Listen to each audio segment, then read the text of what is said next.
Good morning, everybody, from Athens, from the War Museum, where since yesterday afternoon we are here, a lot of distinguished guests and colleagues discussing about this great monument of the Monastery of Chora. We will start our first morning session dedicated to this monastery, starting from the paper of Assistant Professor of the Aristotle University of Thessaloniki, ANASTASIOS TANTSIS, with his paper entitled The Chora Katholikon, a Paradigm for Byzantine Church Architecture? Question mark.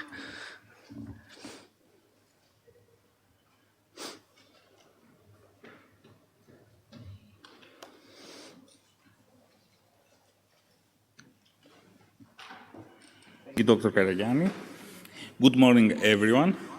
I would like to thank the organizers for inviting me and congratulate everyone who participated in the organization for a very nice organization. I'm delighted that after 2 years almost, it is the first paper I present live. So it is a very nice opportunity. The Chora Katholikon, known as the Name, is one of the most famous buildings in Byzantine history. The building's development is well documented. It occupies a central place in the ecclesiastical topography of Byzantium's capital and has been studied extensively. The gaps, nonetheless, in our knowledge for most of the empire's buildings are many, while on the contrary, in this case of the Chora Katholikon, the data preserved are numerous and enough to have a clear picture of its history. It is rare to study a building for which we know so much, as it survives in a relatively good condition, both in terms of its architecture, its mosaics, paintings, and sculptural decoration. Moreover, a multitude of information from written sources, as well as inscriptions and patrons' depictions, complete our image of one of the most important monuments in Byzantine Constantinople. The amount of information, however, is not enough to fully understand the building and to interpret it. According to written sources, the Chora Monastery dates to the years of the capital's founding, although nothing survives from that time. In the written sources, its foundation dates at the time of Justinian or Phocas. Structures in the foundations of the surviving building have been dated to this period. It is this area here, mostly. According to later accounts, at the end of the 11th century, Chora was refounded by Maria Doukena, while her grandson, Sevastokrator Isakios Komninos, had acquired the patron's privileges as he was preparing his burial in it. Archaeological excavations, mainly at the eastern end of the building, in the Bima and the Pastophoria, led to a complex theory for the church's early building history. Maria Doukena undertook the construction of a typical crossing square church. This is a reconstruction proposed by Professor Oosterhout. Most of the images I'm going to show are from his publications and some from Smith's early publication. This crossing square church considered the standard type for a Katholikon at the end of 11th century when it was constructed. 40 years later, Isakios Komninos, grandson of Doukena, undertook the church's reconstruction, and his portrait is included in the mosaics attributed to the activity of Theodoros Metochitis. Apparently, Metochitis recognized Titor's status to a member of the Komnenian dynasty, elevating thus his patronage as well. Isakios financed the construction of a church of the Greek cross dome type,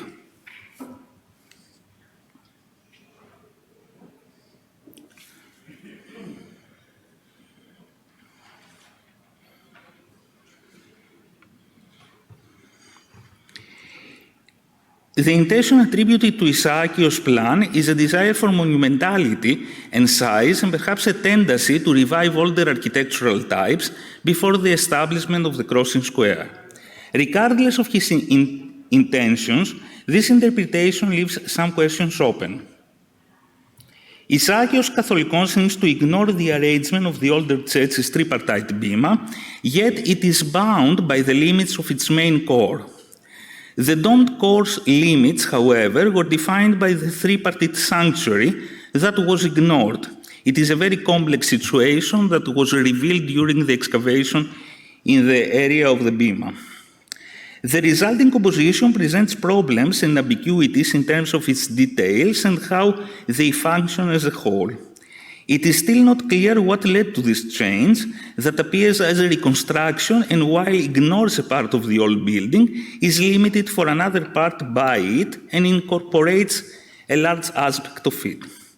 As for their masonry, both building phases are practically indistinguishable. Moreover, Isakios' construction work, although takes place just 40 years after the initial phase, yet is much more drastic than the intervention of Theodoros Metochitis, which takes place 170 years after it. It has been suggested that Isakios' intervention followed the partial destruction of Maria Doukena's church, the eastern part. Even if the 12th century reconstruction relates to the collapse of part of the 11th century building only 40 years after it, what remains unanswered is whether there was a liturgical need for the alteration, for turning a crossing square in a Greek cross-domed church. The cross-domed core of Isakios' church shares several similarities with other churches earlier or of the 11th and mainly of the 12th century. Here I'm showing you the Nicaea Church, the Gyul Jami on your upper right hand, and Kalender Hane Jami on the left hand of the screen.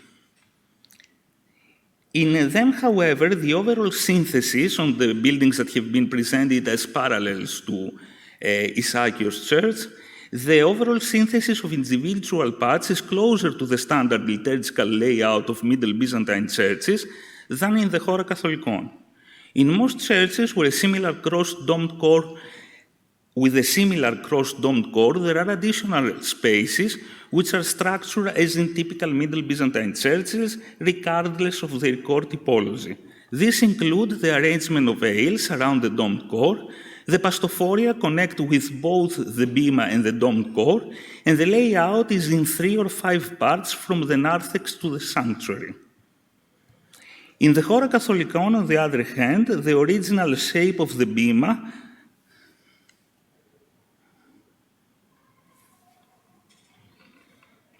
and the narthex of the Comnenian building phase are not perfectly clear since they were either rebuilt, this was the case for the bema and the pastophoria, or poorly documented, this is the case of the narthex. Moreover, there is evidence for some additions to the south. Despite the uncertainties, the Church of Agios Averkios in Koursunlu was proposed as the closest architectural parallel to the 12th century Chora.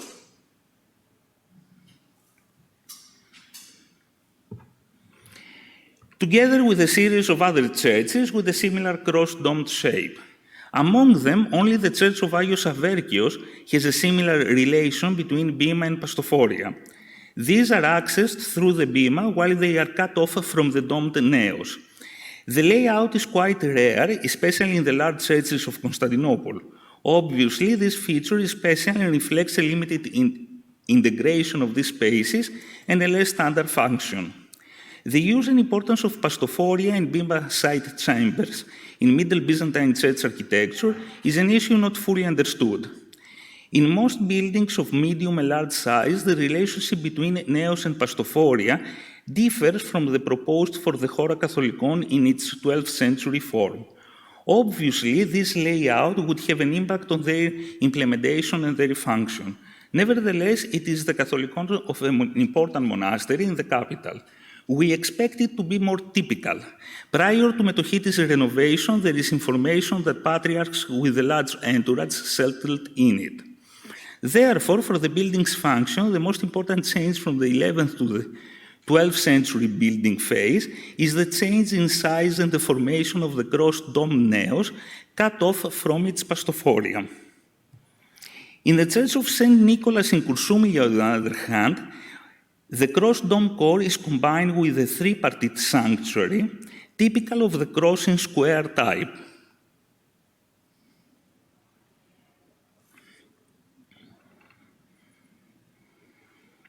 In the Chora Katholikon, the only confirmed change in the original building is the reconstruction of its east side. A layout in three parts, similar in width to the domed core, was replaced by a wide sanctuary corresponding in width to the dome core, and two separate pastophoria added independent both in function as well as building volumes. The proposed reading here is not far from the accepted theory, but explains better 2 points. Firstly, it justifies the observation that the masonry of both phases of the 11th and 12th century are practically indistinguishable, and secondly, explains the peculiar relationship between the naos and pastophoria not designed as a unit. If that is the case, we could propose a different sequence between the two building phases. It could well be a change of plans during or very close to the original construction. The question of the significance and function of the bema side chambers in this proposal remains open, but probably the reason for the change was more important. This has to do with the role of these spaces for the communion structure, and surely attests for the lesser significance of separate protheses and the Diaconicon, even in a monastic church. Besides, the pastophoria, while retaining the overall shape of the communion phase, were probably reconstructed with a different volume in Metochitis interventions. This would attest to yet another change, both in their function and significance, but justifies the need for their independence.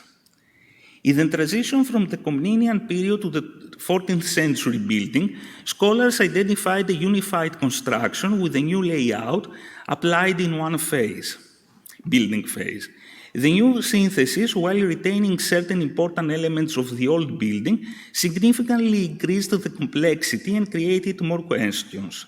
These are related to the integration of individual spaces to the overall composition, and more importantly, to their function. Professor Oosterhout, in his interpretation of the building's composition at the time of Metochitis, gave until recently, he changed this yesterday, priority to form over function. Such an approach fitted perfectly with the postmodern reading of the Katholikon and is supported by a similar reading of the organization and synthesis of the iconographic program in both general outline and details. According to it, the ambiguity of the secondary spaces that were added to Metochitis' redesigning of the church is not a big surprise. The final form of the building emphasizes unity of the outcome, while its elements retain their individuality. The whole is unified despite the lack of symmetry or clarity, because the composition is balanced through carefully applied manipulations. This occasionally results in spaces hard to explain and unique in character or redundant, but this is the price for seeking individuality while disregarding established norms. If we return to a modernist approach, the questions are many and relate to the function of many of the spaces that are preserved and those that were added. Except for the two narthexes, the church's domed core, the bema and the Parecclesion, the question of the function and purpose of all other spaces, and there are many, remains unanswered. In examining and interpreting each of the individual spaces dispersed in the Katholikon complex, the important data is the location, the degree of integration of each space, the way of access to it, and of course, its individual layout. The addition of extra spaces to the Komnenian building, already not fully understood in its original form and design principles, intensified the ambiguities as a sense of fragmentation. Only at certain points we can identify specific designing principles. At points, the need to emphasize individual elements has led to ambiguities. Such is the case with the difference in the size of the narthexis domes,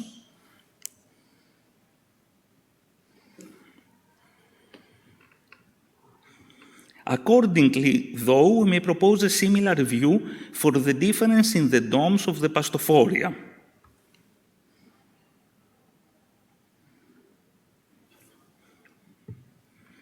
The bema side chambers were constructed by Metochitis, but neither was fully integrated into the naos, were reconstructed by Metochitis, but neither was fully integrated into the naos, nor they were fully integrated in the overall layout or were uniformly shaped.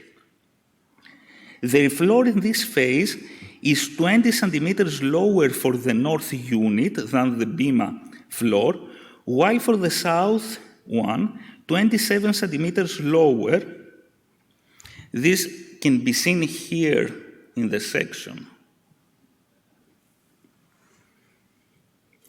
In both cases, these spaces could not function as extensions of the bema, since one has to step lower for both of them. Moreover, the south unit was completely cut off from the naos bema, while it acquired a door connecting to the Parecclesion. In addition, it acquired a high dome, unlike the northern one, which has a dome without a drum. The difference in level of the south unit makes it equally unlikely that it functions as the chapels as the Parecclesion processes. Its exclusion from the court space, from the naos, is combined with its expansion with the addition of its south arch. It is like a small entrance area to this space. This expansion is possible due to the distance of the Parecclesion from the rest of the building. Its importance is emphasized in the articulation of the church's east elevation, where it stands out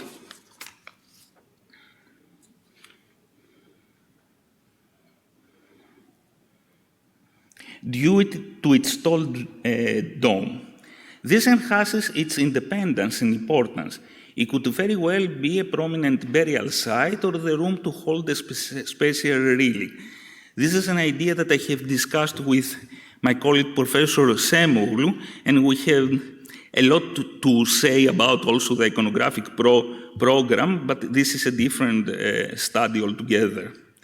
The construction of the Parecclesion to the south, at a short distance from the naos proper, resulted in or accommodated for, and these spaces were examined yesterday by Professor Oosterhout, for the spaces that appear to grow in the thickness of a very strong masonry wall.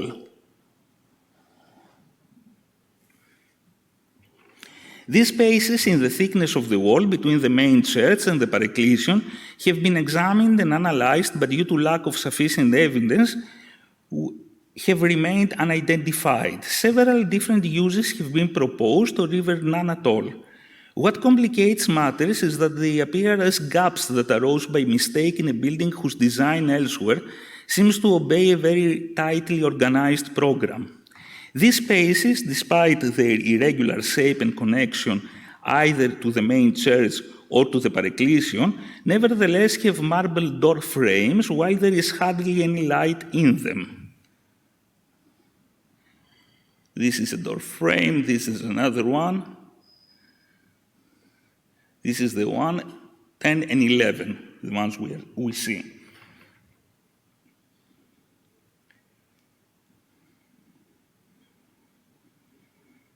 The marble door frames contrast with this feeling that they have no specific or a marginal function, and it has been suggested that they are located at the place where the Comnenian church was connected to a southern extension or chapel. In this case, its complete replacement by Metochitis Parecclesion is implied. Equally problematic is the investigation of the relationship and possible function of the space on a secondary level that is formed above them without corresponding to their layout. This appears today inaccessible and functionless. Was this a part of the Comnenian building? Why was it left there? In a photograph before the mid-20th century restoration, a door connects the so-called oratory with the main domed core, where today there is a window. This is the door, this is the window today. It was restored in the 50s. The door has one among the many marble door frames found in several doors, this one, in all parts of the church. between exonarthex and narthex, between narthex and the domed core, in passageway A leading to stairs, between Parecclesion and south Pastophory, and at multiple points in the spaces inside the masonry, between the naos and the Parecclesion. These are the door frames collected and drawn by Schmidt. In these cases, there is some sense in the spaces in between inside the masonry. There is some sense of alterations and reconstructions that extended beyond Metochitis time. Probably there were additional modifications that disturbed even more the delicate balances of the early 14th century building program that better explain the ambiguities of the secondary spaces around the core and the chapel and their partial integration. Perhaps ultimately, what differentiates the Chora Katholikon from other churches of the Middle and Late Byzantine period and adds to the sense of its uniqueness in this is this combination of complexity and exclusion found in the organization of its multiple secondary spaces. These spaces maintain their independence, emphasized by the fact that they are entered through elaborate marble door frames. Whatever their function or the way they were integrated with their surrounding spaces, they could be cut off, and whatever took place in them could well be behind closed doors.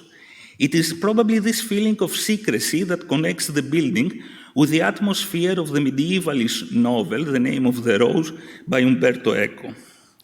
And a postscript.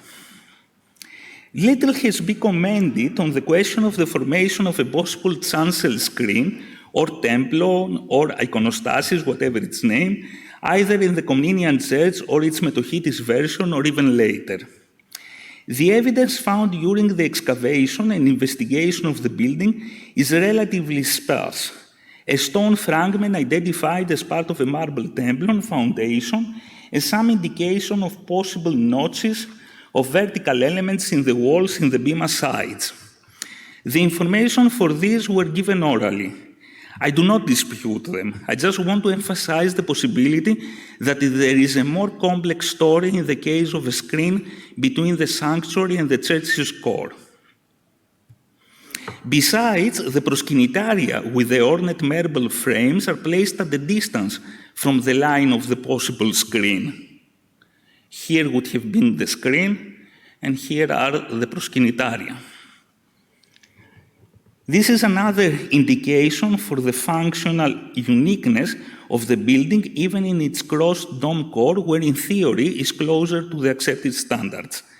If nothing else, it will take more time to fully interpret this monument, which will continue to captivate us with its various puzzles that make it stand out far from being a typical example. Thank you.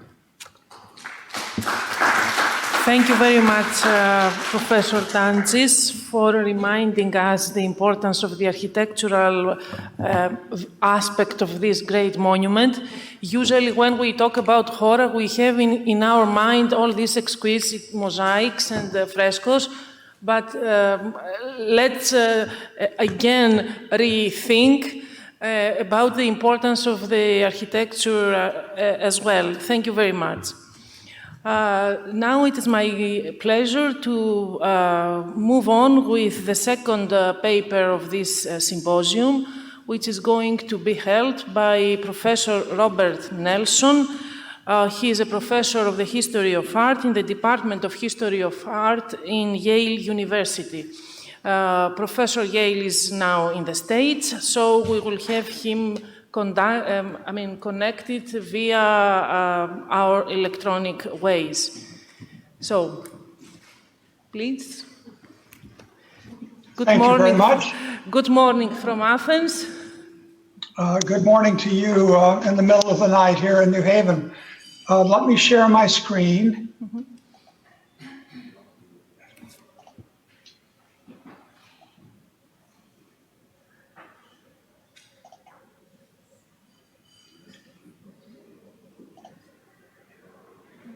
Do you see my screen? Yes. Okay, good. So I will begin.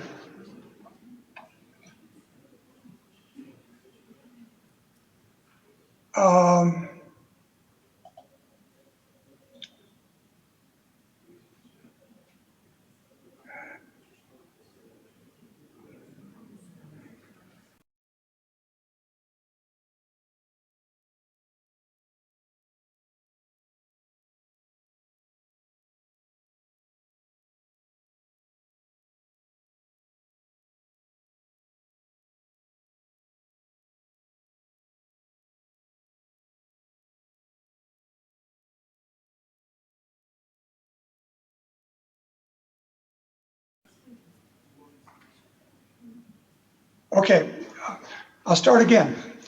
The largest surviving mosaic mural at the Church of the Chora in Constantinople fills the east wall of the southern bay of the Esonarthex. Starting near the floor, it stretches up to the springing of the vaults and depicts Mary gesturing to her son, Jesus, who is inscribed Chalkitis. Below are two smaller figures, Isaac Komnenos at the left and the nun Melanie at the right. All of this you know very well. More has been written about the decoration of the South Bay than any other mosaic ensemble at the Chora. So it is with caution that I offer one observation this morning that will lead to a revised synthesis of prior scholarship. My point of entry is what has been known as the Deesis, here atypically consisting of Mary and Christ. Normally, one sees three figures in the Deesis, the Virgin, Christ, and John the Baptist. The image at the Chora has been called a two-figured Deesis, or by another person, a Deesis manqué. For well over a century, the mosaic has been described as a Deesis. Nikodem Pavlovich Kondakov, the father of Byzantine art history, discussed the Chora in his 1881 book on the churches of Constantinople and referred to the mural as the, quote, colossal Deesis.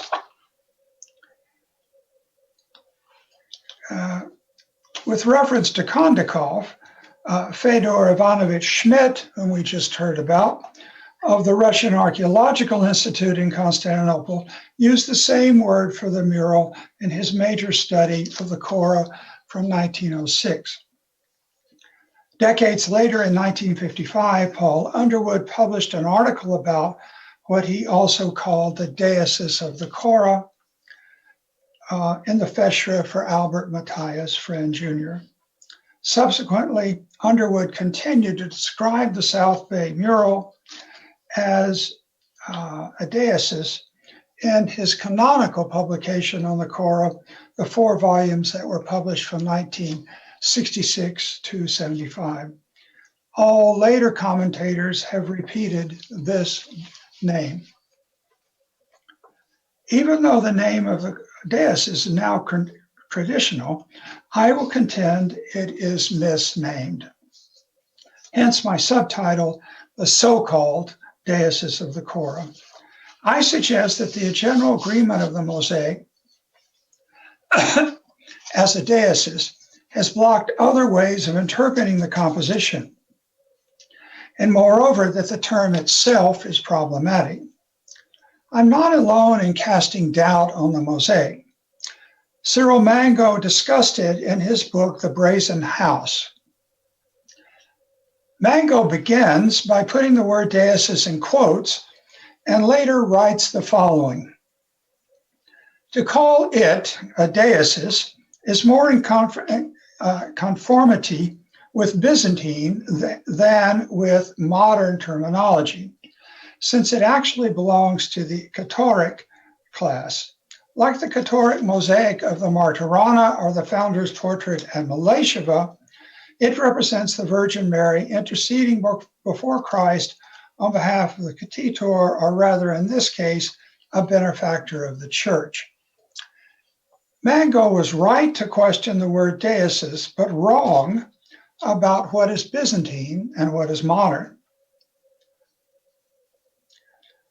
2 decades after Mango wrote, Christopher Walter explored both the term Deesis and the representation of its three standard figures, and concluded that there is no evidence that the Byzantines associated one with the other. That is, there's no evidence that they associated this word Deesis with the 3 or 2 figure composition. Moreover, he argued that Alexander Ivanovich Kirpichnikov first applied the term to what we know as the Deesis at the end of the 19th century. Kirpichnikov did employ this term, but he was hardly the first to apply the Russian equivalent of Deesis to such imagery. Kondakov had used it in his great book, first used it in his great book about the history of Byzantine manuscript elimination, published in Russian in 1876, and later translated into French between 1886 and 91. I note that the French translation of this book does not use the word Deesis or its French equivalent. As far as I know, there is no image of what is known as the Deesis bearing this word, unlike, for example, the 5 images on a 12th century Sinai icon inscribed with the names of Constantinopolitan holy images, as here. Or another example would be the very figure of Christ in the South Bay mural, who is inscribed as Kalkitis, as I said before. Jettisoning the label Deesis for the 2 standing figures in the South Bay opens them up to other interpretations. But before going there, it is necessary to review what we know about the architectural context of the South Bay. Robert Osterhaus' pioneering monograph on the architecture of the church affirms the special status of the South Bay and its mural. Only in this bay is there a wall mural. The South Bay is wider and deeper than the other bays in the Eso-narthex. Its floor is given special treatment, and its dome is taller than the north dome of the inner narthex. Moreover, there is better illumination in the south than in the north bay, thanks to a window and a door to the south that aligns with the exterior door. Here we're looking straight out through that exterior door. That door, the exterior door, leads out to the city and would have been one means of entry for the laity and for clergy not residing in the monastery of the Chora. Visitors entering through that door would find themselves in what Underwood calls the 7th bay of the Eso-narthex. It functions as an architectural mise-à-beam, a narthex within a narthex. A narthex for the more important South Bay, and a narthex as well for the Parecclesion here. The decoration of the vault and lunettes of the 7th Bay express its transitional or liminal function. The mosaic of the north lunette, directly opposite the entrance, is not preserved, but Underwood reasonably proposed that it depicted the adoration of the Magi because the following lunette on the east side of Bay 7, which would be right over here, depicted the Magi returning home after they have visited the Holy Family. It would make no sense to represent the Magi returning home without showing the more important theological event of their meeting with the Holy Family.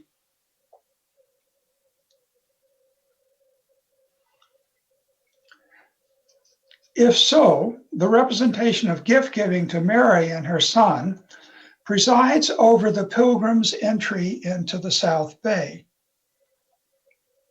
So we're looking at this image, which is basically right up here on the other side in the Bay 7. So visitors would walk in through the outer door, through this Bay 7, and there and into South Bay, and there they would venerate the adult Jesus and his mother.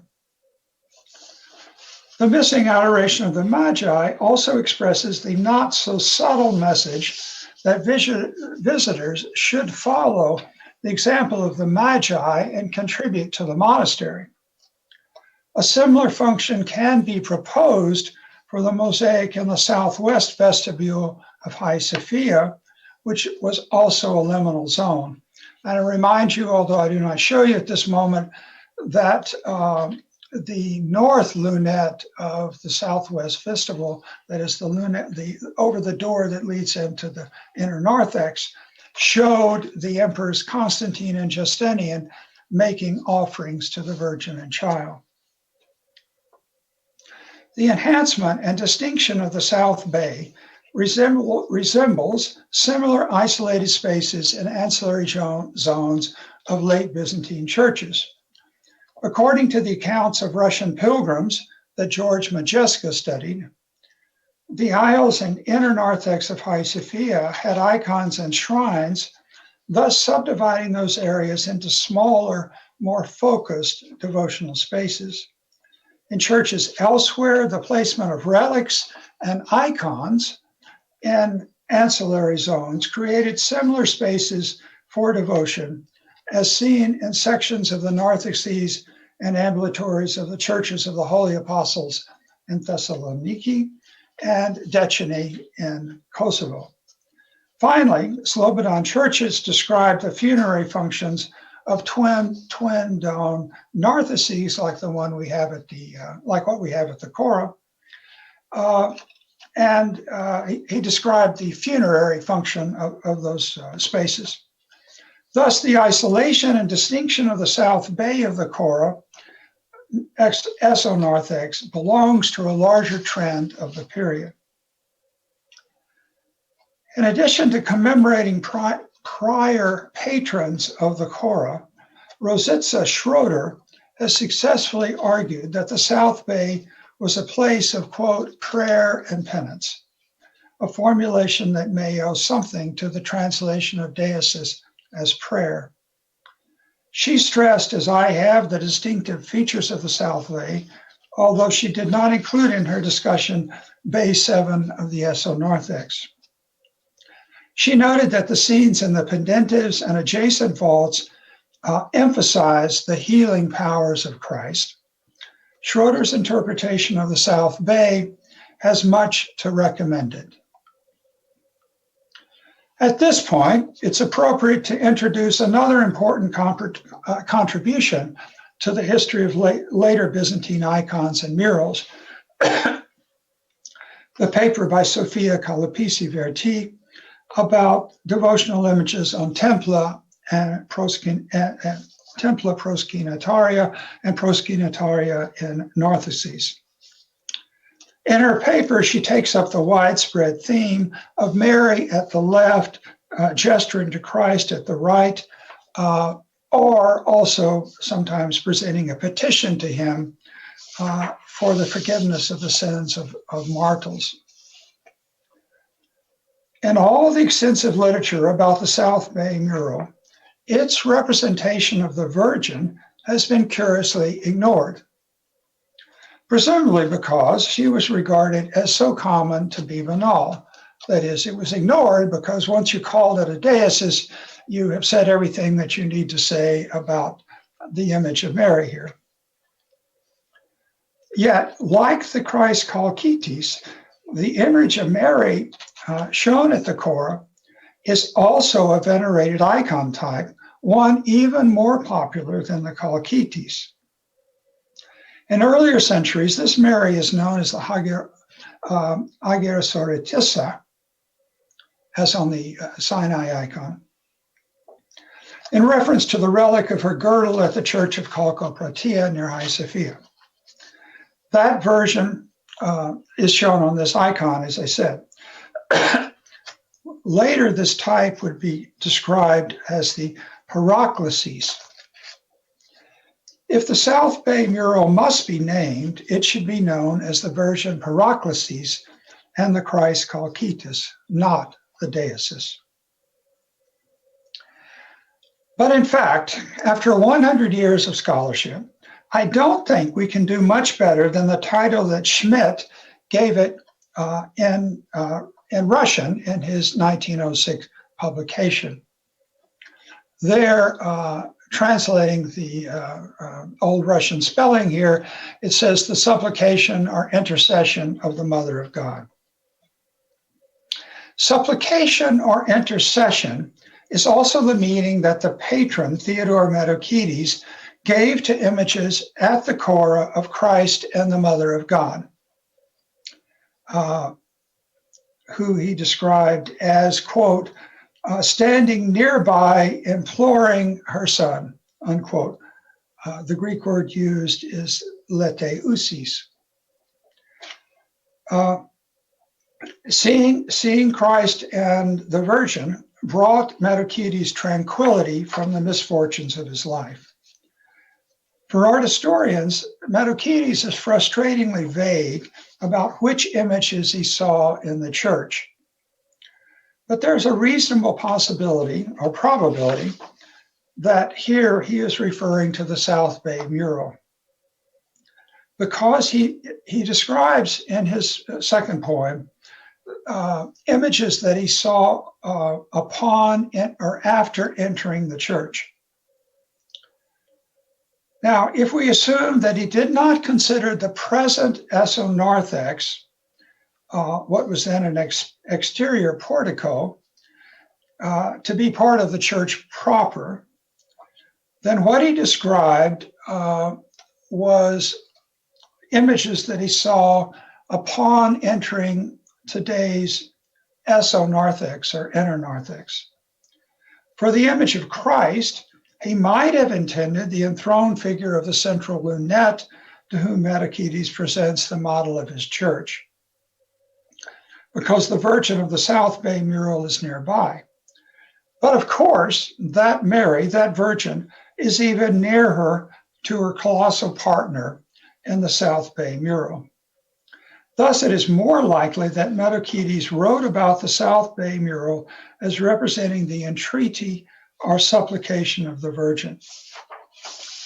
For Metochites, the Virgin in Christ did not represent some vague anodyne prayer, or what art historians call the Deesis, but the powerful and fundamental intercession of the Mother of God. Build, I hope, the influence of the Deesis title for the mural, it's possible to look further at associations of the two images. At Hagia Sophia, the Russian pilgrims described an icon of Christ Chalkitis on the west wall of the nave, that is immediately behind what we see here. We're in the inner narthex. This is obviously the mosaic above the imperial door. He also described, the pilgrims also described another image of Christ, which was said to be in mosaic. That image was beside the imperial door on one side, and the Virgin and an image icon of the Virgin was on the other side. In the Byzantine period, the marble floor in front of both of these images, which would be down here, had to be repaired, presumably due to the great devotions of the pilgrims there. According to the Russians, the mosaic icon of Christ at the imperial door was known as the Confessor Savior. I'm showing two images of the space, one my photograph, and another the exact drawing of the proportions of the space by Robert van Nys, who indicates the size of the observers versus the space with these ghostly three figures. In order for the mosaic of Christ at the imperial door to have made a strong impression, it would have had to have been a rather large image, perhaps similar to the scale of the imperial door lunette. Some years ago, I tried to explain the giant size of the South Bay mural at the Chora by noting that the size of Christ's head was very close to the Christ of the three-figured composition of Mary, Joseph, and John the Baptist in the South Gallery of Hagia Sophia. The latter size suits the monumental dimensions of the South Gallery of the Great Church. And I suggested that the designer of the Chora program intended a direct reference to the South Gallery mosaic. Now I wonder if the reference might not be to the mosaic of Christ beside the imperial door of the esonarthex of Hagia Sophia. In that article, I also argued that the lunette mosaic of Theodore Metochites, presenting a model of his church to Christ, resembles the imperial mosaic at Hagia Sophia. By a process of visual quotation that I termed intervisuality after the term in literary criticism of intertextuality, the Chora lunette puts Metochites, not the most humble man, in the position of the emperor of the great church. Pushing that argument further now, I suggest that the designer of the Chora program borrowed the group of Christ and the Virgin on either side of the imperial door and remade them in the South Bay to create a focused space of commemoration, penance, and prayer, as Schroeder concluded, all of this taking place before the image of the confessor savior, as he was called at Hagia Sophia. What Kondakov described as the colossal mural here was a visual quotation that referred back to Hagia Sophia. In conclusion, the designer of the Chora esonarthex made two direct references to the same space at the Great Church, in the lunette over the Central Bay and the mural in the South Bay. The intent was to transfer the high religious and political status of the cathedral to Metochites' small but luxurious church. Hagia Sophia had transitional spaces to its inner narthex, namely the outer narthex to the west and the vestibule, the southwest vestibule, to the south. The Chora had the same structures in its exterior portico and its Bay 7 of the esonarthex. The north lunette of Bay 7 represented the Magi presenting gifts to Mary and her child in a manner thematically similar to the imperial donations in the north lunette of the southwest vestibule of Hagia Sophia. In the 12th and 13th centuries, the Chora was tied to the imperial family, as seen by the two kneeling figures in the South Bay mural. Andronicus II had asked Metochites to restore this monastery. In the process, and by means of what I have termed intervisuality, Metochites created self-aggrandizing decoration that insinuated himself into the company of past and present emperors. Thank you very much for your consideration. Thank you very much, Professor Nelson, for providing us all this so interesting information and a new aspect, in fact, about this exquisite mosaic, the Deesis. In fact, when I was first looking at your title, I was struck by the word tyranny of a name.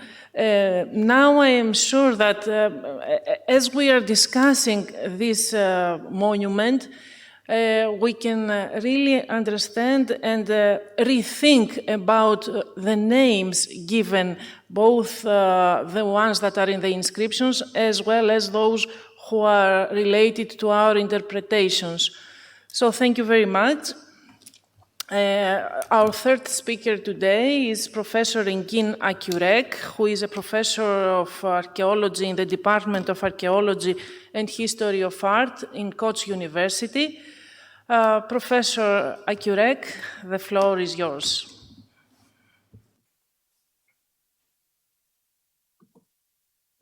Thank you. I would like to begin by thanking to the organizing committee for organizing this important symposium and inviting me to this activity.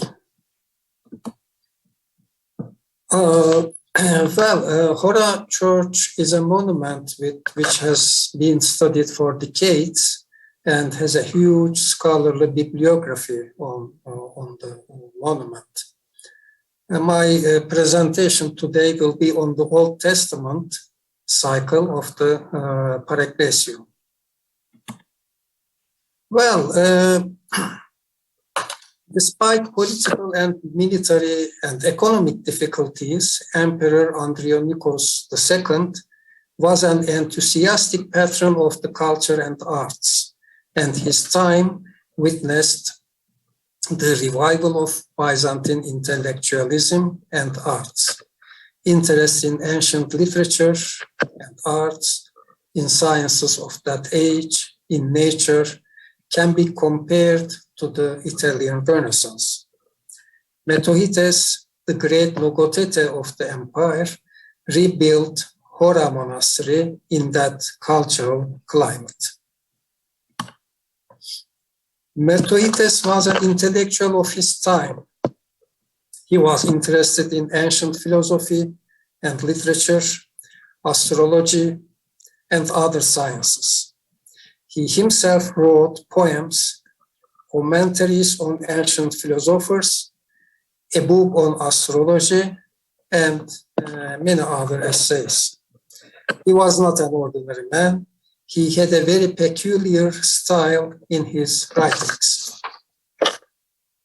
He was writing in ancient Greek styles that only a few educated persons of his time can understand. In his letters from the exile to the monks of Chora, he was explaining his ideas in a very long and complicated sentences and in an indirect way. Several ideas and allegories were merged in his sentences, which made his writings ungraspable at the first sight. For example, instead of writing, "I cannot find figs here," when he was in exile, he preferred to write, "The shadow of the tree called fig do not fall on this land." That was part of his personality, which I believe reflected especially to the iconographic program of his burial chapel. The Parecclesion was his chapel, in a way belonged to him, contrary to the church, which belonged to God. That is why Metohites had commissioned a very special, unique painting program for the Parecclesion. He physically separated the chapel from the church by the decoration material. Naos and the narthexes were decorated in mosaic, while the chapel was in fresco, a more humble and less spectacular media.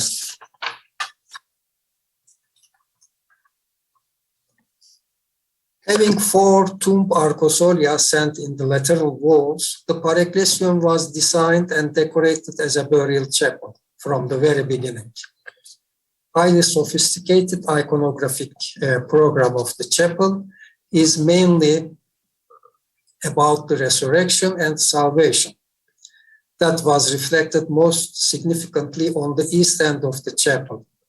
Anastasis scene on the semidome of the apse is flanked by 2 resurrection miracles, while the eastern domical vault is covered by the Last Judgment scene. Eastern bay, covered with a dome, is the place where burial and commemorative ceremonies for the deceased were held. as it is evident with the images of 4 hymnographers whose poems were chanted during these ceremonies. And the supreme intercessor, Virgin Mary, occupies the center of the dome, signaling that the iconography of the Parecclesion's West Bay is dominated by a Mariological program. For a burial chapel, this is reasonable, since Mary was considered the main intercessor between God and humanity. Well, this was mentioned several times yesterday by the scholars. Container of the uncontainable, or material containing the spiritual, as it is emphasized by the mosaic in the narthex of the church. However, this idea or this phrase is the main theme of the Old Testament scenes in the Parecclesion.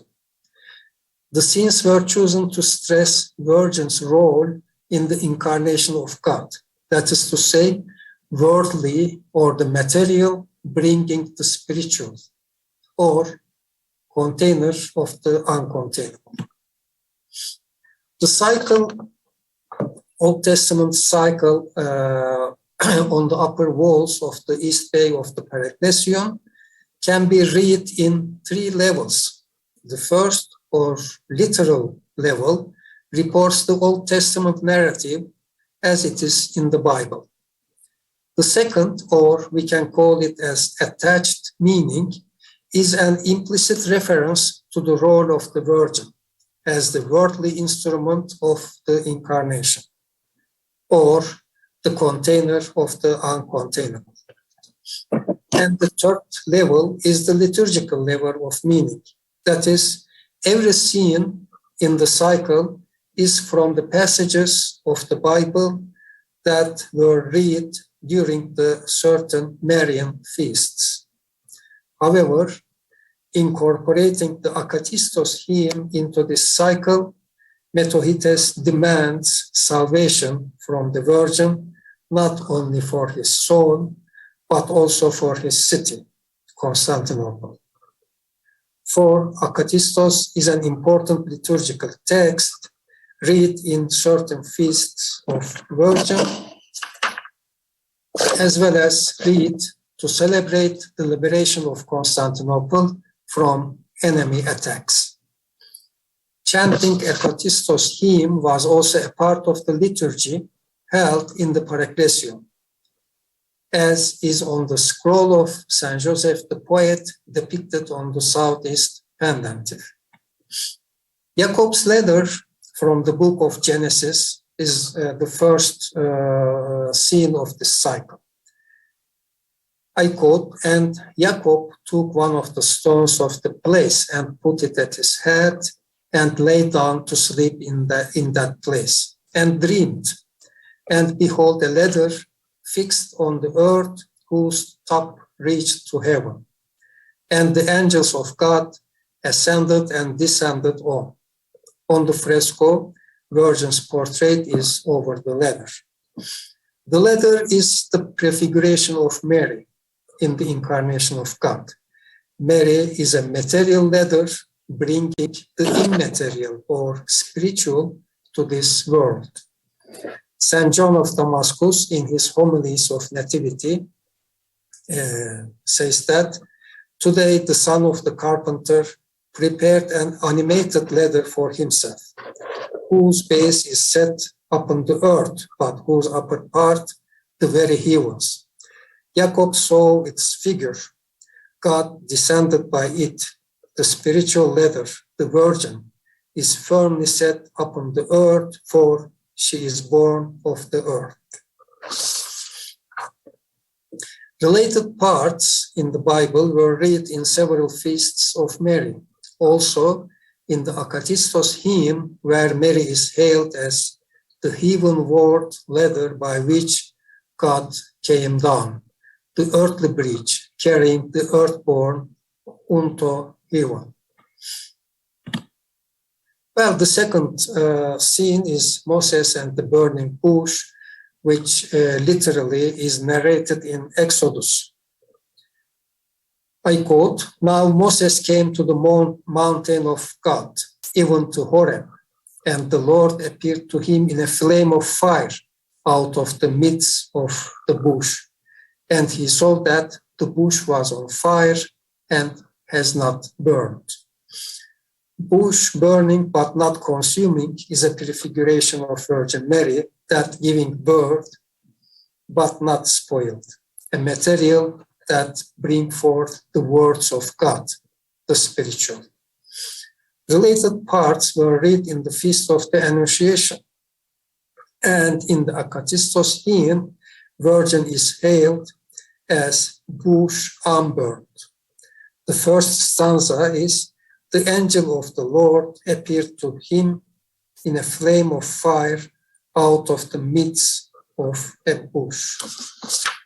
And here you see the medallion portrait of Virgin Mary in the middle of the burning bush. Dedication of Solomon's temple with 4 episodes occupy the south wall, telling how the ark and holy vessels carried from Sion to the temple of Solomon built in Jerusalem. The first scene is carrying the Ark of the Covenant, narrated in the 3rd book of Kings.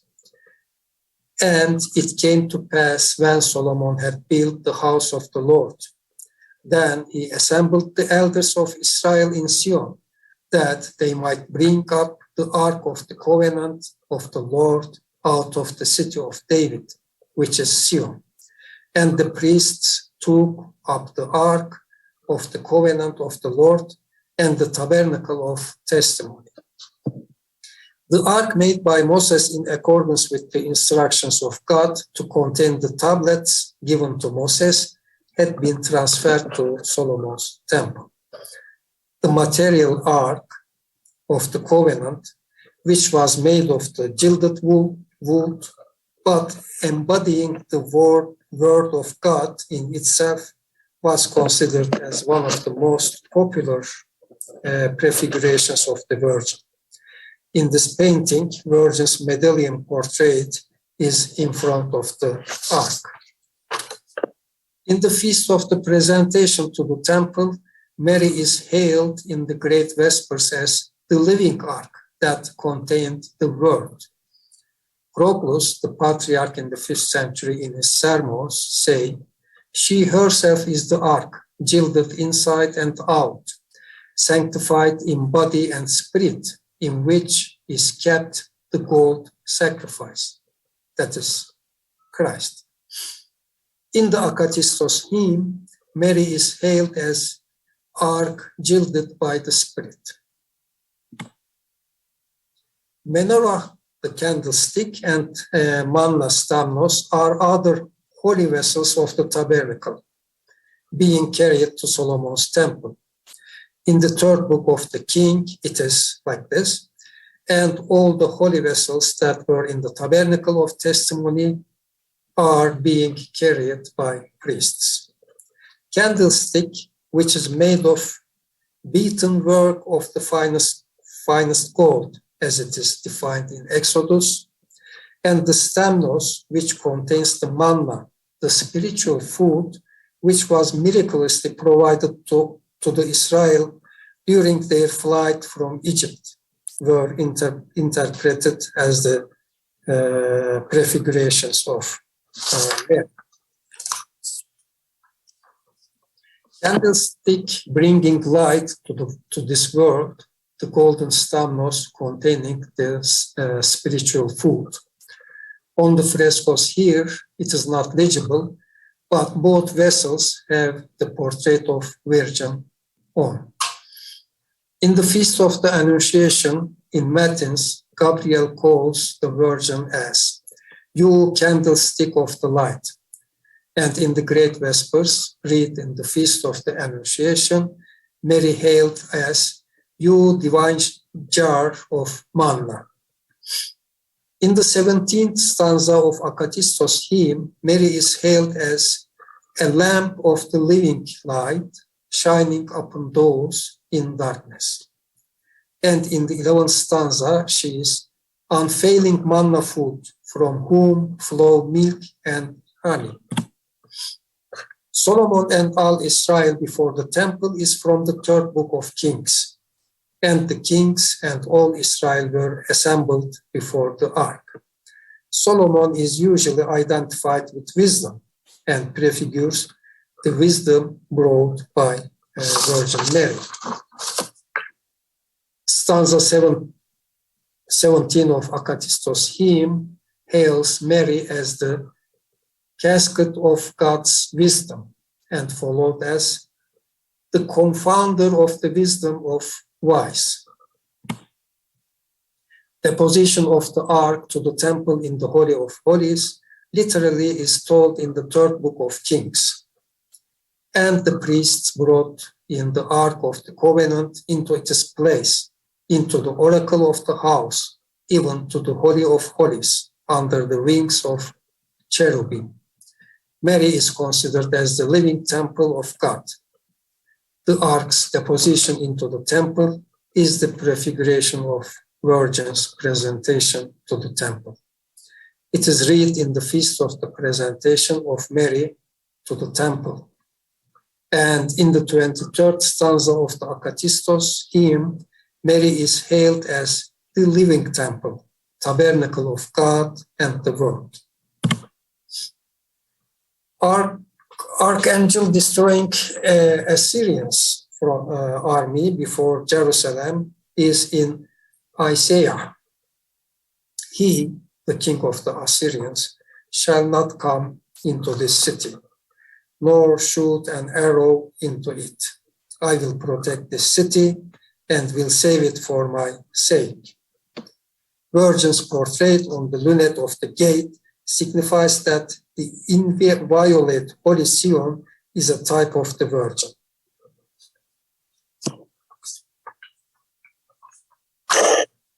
And it is in the verse of Isaiah, he shall not come into this city, foretell the virgin birth of the incarnate God. In the Akathistos hymn, Mary is hailed as the unconquered queen and identified with the walled city, a shelter for those who need it. I quote, "To all who fly to you, you are a wall." And Virgin's portrait over the gate refers to the city of God where God dwells, as it is in the sermons of John of Damascus. With this scene, the Old Testament prefigurations of the Virgin is merged or connected with the Akathistos hymn and security of Constantinople. A reference to the Akathistos hymn, which was chanted after every unsuccessful attack on the city, as well as in certain Marian feasts and commemorations of the dead, is inscribed on the scroll of Joseph the hymnographer, depicted on the adjacent southwest pendentive to this scene. We know that Mary was the supreme defender of Constantinople, so in that image, Jerusalem is identified with Constantinople. This is not surprising, since it is obvious that security of Constantinople was the main concern of Theodore Metoites as a high-rank officer in the Byzantine palace. The last scene is Aaron and sons before the temple, which is in Exodus. And you shall bring Aaron and his sons to the door of the tabernacle of the testimony to offer their burnt offerings to the altar. 3 priests prefigure 3 magi presenting their gifts to Virgin and the newborn. The composition resembles 3 magi adorning the Virgin, Mary, and child. With the ark deposited in the Holy of Holies, the temple actually is Solomon's temple and representing Virgin bearing bearing the ark. This part was read in certain feasts of the Virgin. Also in the Akathistos hymn, Virgin is hailed as the tabernacle of. To sum up, the elaborate Old Testament scenes, which can be read in several levels of meaning, seems to be selected deliberately by Theodore Metoites. The cycle fits very well to his intellectual mind and his implicit and indirect style, connecting Mary's role as the supreme intercessor for the deceased with her role as the protector of Constantinople through the Akathistos hymn could be the idea of a bright mind. Thank you.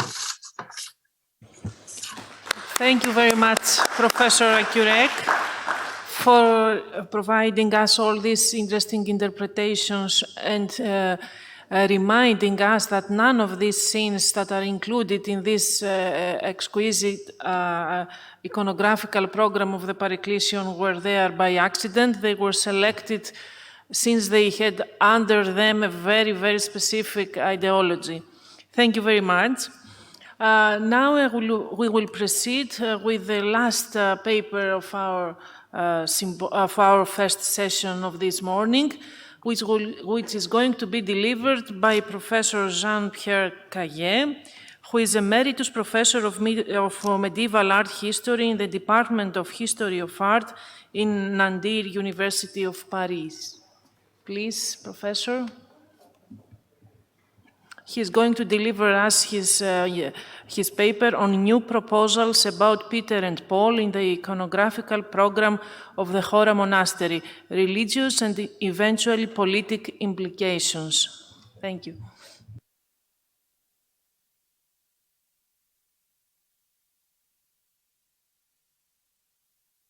I wish to thank warmly the organizer of this magnificent symposium for having invited me to participate in it.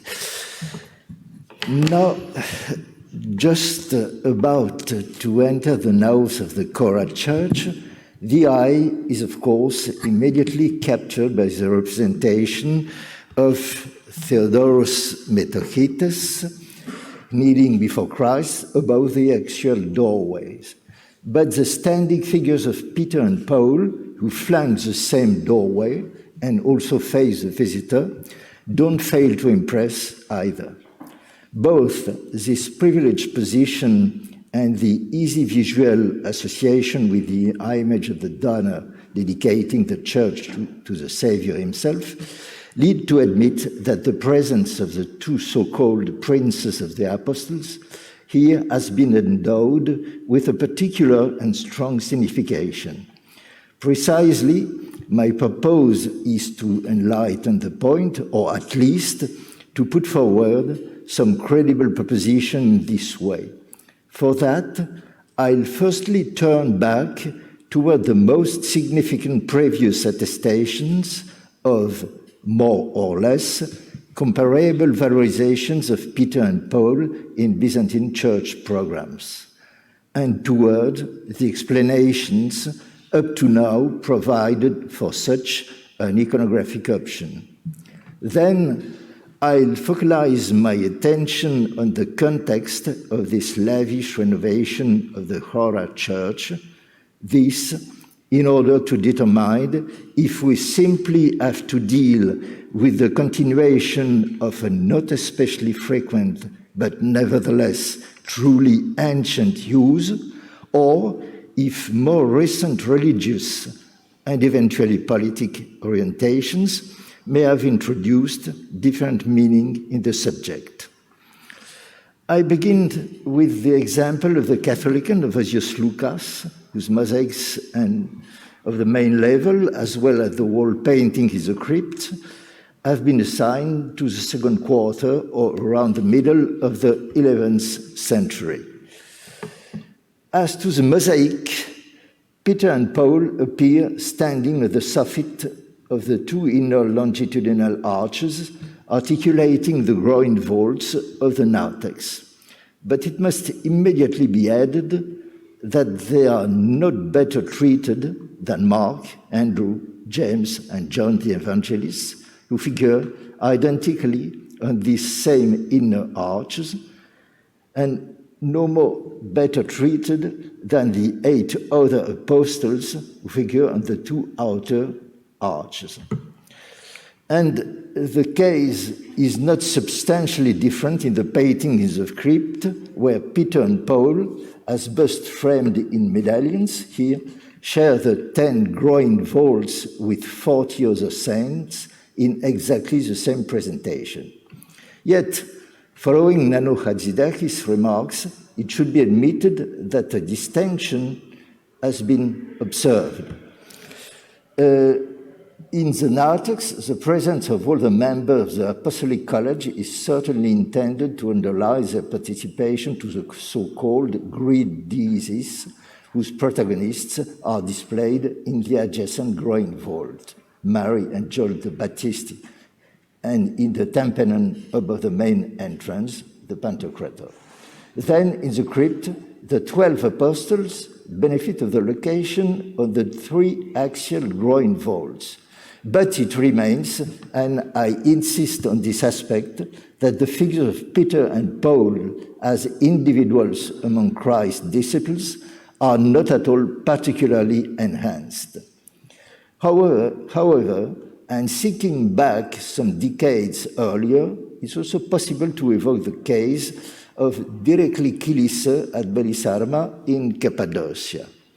Here, in the conch of the apse, we are facing a Deesis with a monumental Christ enthroned, accosted by the standing figures of Mary, John the Baptist, and 2 archangels. And at each side, in the lower part, the busts of Peter and Paul in medallions. The inclusion of these last ones in the composition corresponds without doubt, here again, to their participation in the Deesis. And it's noticeable that a conscious selection has been operated, summarizing the whole Apostolic College by the sole figures of its 2 princes. This perhaps due to the lack of space, but it's perhaps not irrelevant to add that this program has been achieved fairly enough before 1054, year of the official rupture between Constantinople and the Roman Catholic Church. The Roman Catholic Church, who always had exalted Peter and Paul as the 2 fundaments of universal Christianity, as well as the ones of the pontifical institution, a topic on which precisely I have later to turn back more in detail. But as to know, let's moreover observe in the same way that the apse of the Church of Bahatin, also belonging to the Belisarma area, presents also 2 medallions with the bust of Peter and Paul flanking Christ enthroned in a composition including otherwise the sole figures of 2 archangels in the attitude of intercession. The whole to be assigned very probably to the second half of the 10th century or the first half of the next one. That is, once more, again, before the rupture with Rome. In her comment of this program, and especially aiming at justifying such a valorization of the princes of the apostle, Catherine Jolivet has noted that the devotion toward them never weakened in Byzantium. So asserting, she has sent back to several iconographic examples in monumental programs or minor arts, but most of them are equally prior to 1054. And as to the later occurrences, Peter and Paul simply appear associated with other apostles in evocations of the Deesis, on Bima icons mainly, or their figuration is related to different contexts, which I'll precisely deal with hereafter. So, among these other cases, I'll first mention the case of the estuary of Bashkovo in southern Bulgaria, particularly studied by Elka Bakalova, then lately by Johanna Planchette, and where Peter and Paul appear standing in the 2 niches flanking the pathway between narthex and naos in the upper level of the building. One should not fail to consider that the founder in 1083, Gregory Pakourianos, chief general for the western provinces at the service of the Byzantine emperor, was a nobleman of Georgian origin and precisely established a community of Georgian monks in this monastery. And it should equally be reminded that since late antiquity, the Georgian church enjoyed the status of autocephaly. Consequently, the break of 1054 between Constantinople and Rome had not the same incidence here as in the capital. Considerations of roughly the same order apply to the examples provided by some churches in Cyprus. So in the case of the Panagia Arachiotissa in La Gudera, precisely dated of 1192. Its iconographic program has been analyzed in an Andreas Nicolaidis very copious paper on which I mainly rely. Peter and Paul are facing each other on the inner sides of the two west pillars supporting the dome.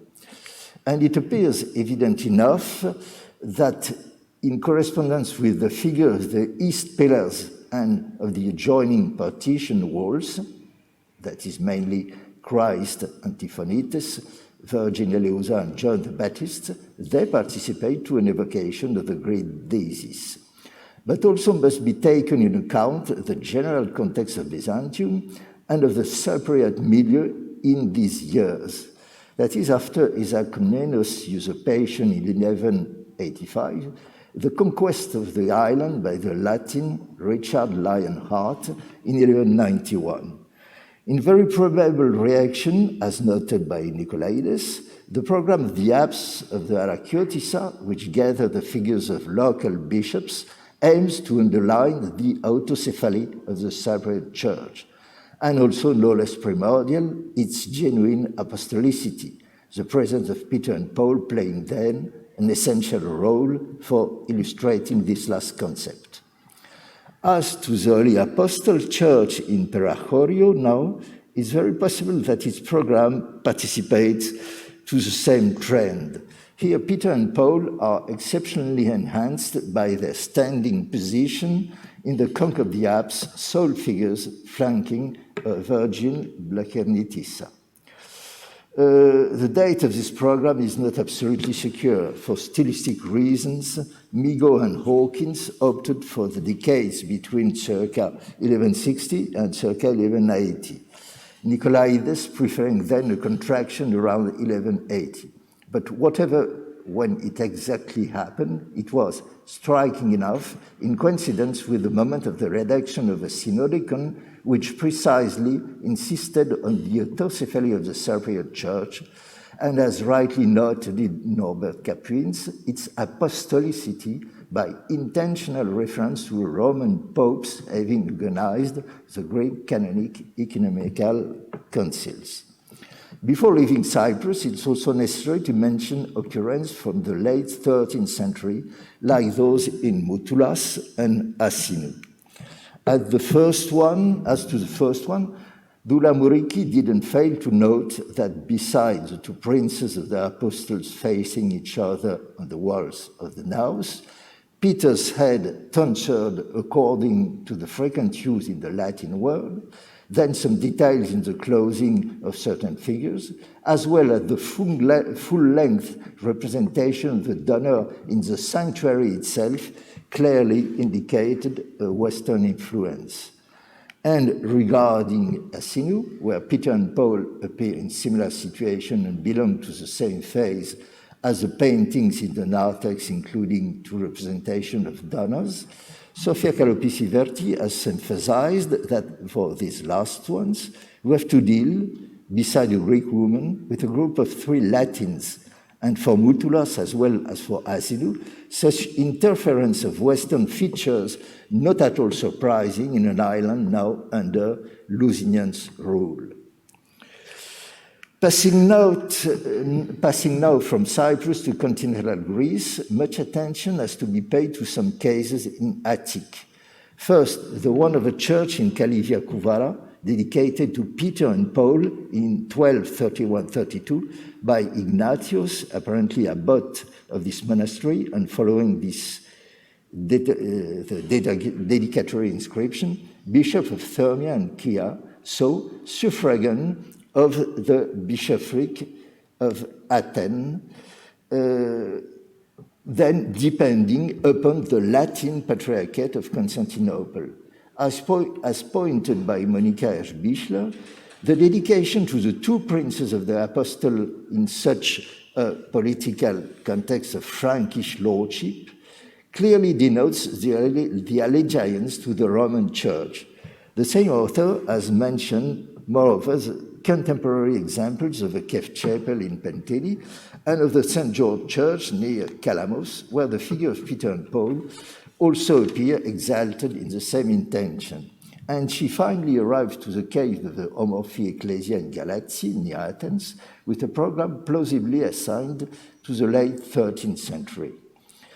Here, Sofia Kalopisi-Verti also enhanced the fact that besides facing each other on the lateral walls of the naos, Peter and Paul appear again in the annexed chapel. Then, in the transfiguration of the naos, Peter becomes unusually valorized by his central position just under Christ between John and James. And moreover, that the program of the narthex includes several Western saints, a Cistercian monk in white dress, and 3 monks tonsured according to the Western use. So, Sophia Kalopisi rightly deduced the strong preoccupation of the unknown donor of the whole for a rapprochement with the Roman obedience, what is at least very understandable, taking into account the Frankish domination of Attic well up to this period. Now, at last, should we come back to Chora for seeing to what extent the previous overview helps to interpret the enhanced figuration of the two apostles, which, as noted in my introduction, he also is particularly striking. In we first think of a participation to the Deesis, in fact, after hearing what delivered Robert Nelson, perhaps it's better to give it up.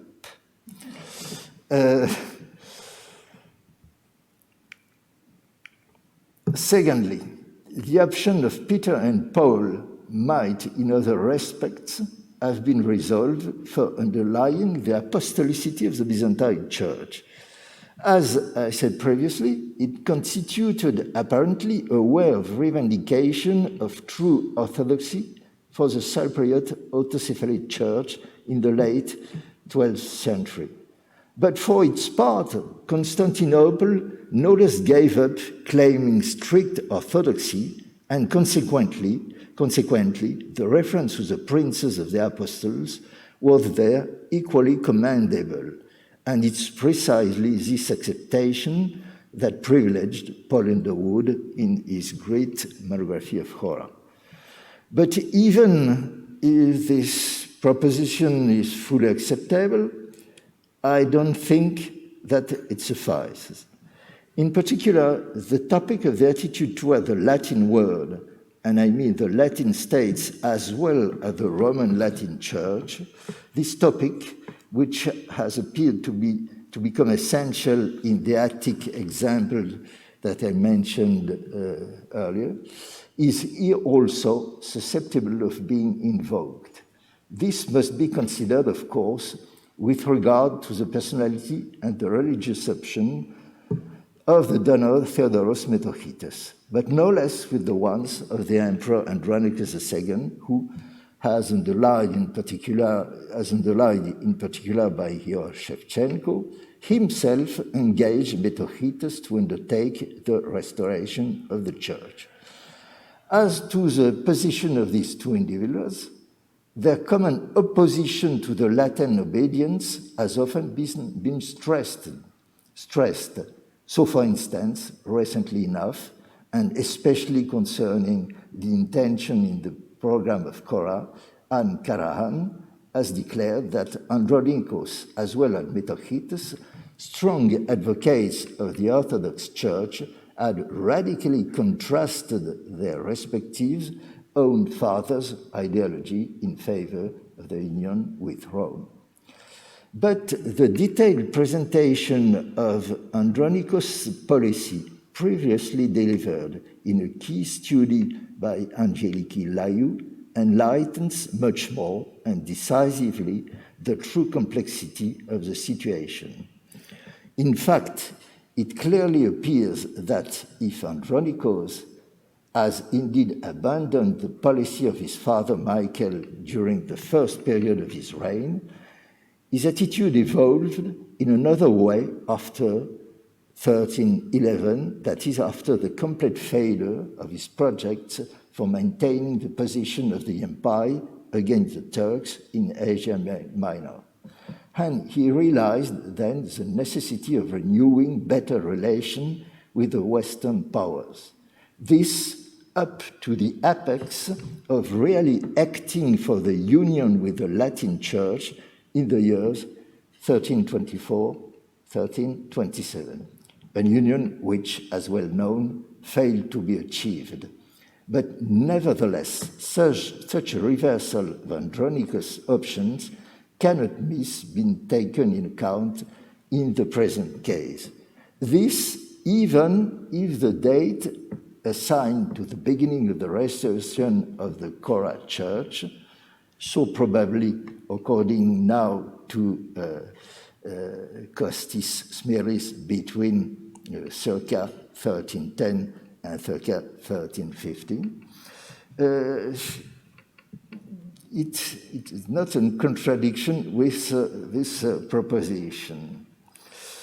Because even if this date a priori doesn't seem to coincide too much with the climax of the unionist trend just evoked here above, Angeliki Laiou has demonstrated also that, in fact, the emperor's final position had resulted from an evolution engaged as soon as the previous decade. And she has particularly pointed that it had been in 1311 when Andronikos planned, unsuccessfully, should be said, he planned the wedding of a Byzantine prince with the French Catherine de Valois. It was then that he, for the first time, looked at the union of the two churches. And the same Angeliki Laiou no less miss recalling that Theodore Metochites, himself son of a main advisor of the previous Emperor Michael in promoting this union, had undoubtedly fully agreed with Andronikos in his evolution.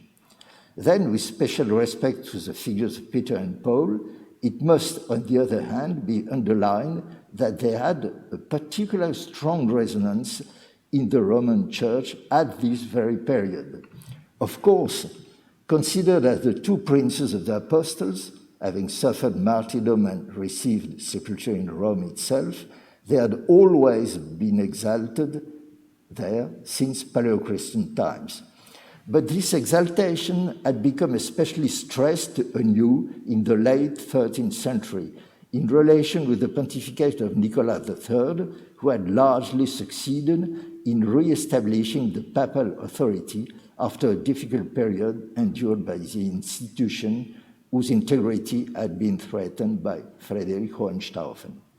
And in this context, Nicholas III had precisely taken care to enhance again the two apostles of his city by promoting embellishments of the sanctuaries sheltering their graves, new cycle displaying their lives in the portico of St. Peter, full restoration of the wall paintings of the nave in St. Paul. Neither should be forgotten the role eventually played at Constantinople by the Franciscan and Dominicans, for which Nikiforos Tsougarakis has recorded that they had occasionally direct contacts with Andronikos. Both these mendicant orders were very close to the papacy, and consequently, they didn't miss to endorse themselves the fundamental double apostolic reference. So, concluding, no, I don't mean being secure of what Andronikos and Metochites had exactly in mind when conceiving the Chora program. And this will probably remain definitely out of the range of our investigation. But at least can be imagined that without denying the previous interpretation suggested by purely Byzantine and Orthodox antecedent, the peculiar context of the moving attitude of Constantinople toward the West, and the Roman Church representing, of course, a major component in the Western sphere, this context really enables that the specific aspect here considered in the program of Chora could also be perceived as a true echo of this moving situation. Thank you. Thank you very much, Professor Kaye, for bringing our attention to the depictions of St. Paul and Peter, and for making all of for us clear that under this brilliant iconographical program, there is an imperial policy which was served by the selection of these scenes. So, now we have some time for discussion. So, I can start this discussion with the first paper of this session that was delivered by Professor TANTSIS. I remind you that it was on the Chora Katholikon, a paradigm for Byzantine church architecture. So, if there are any questions from the audience.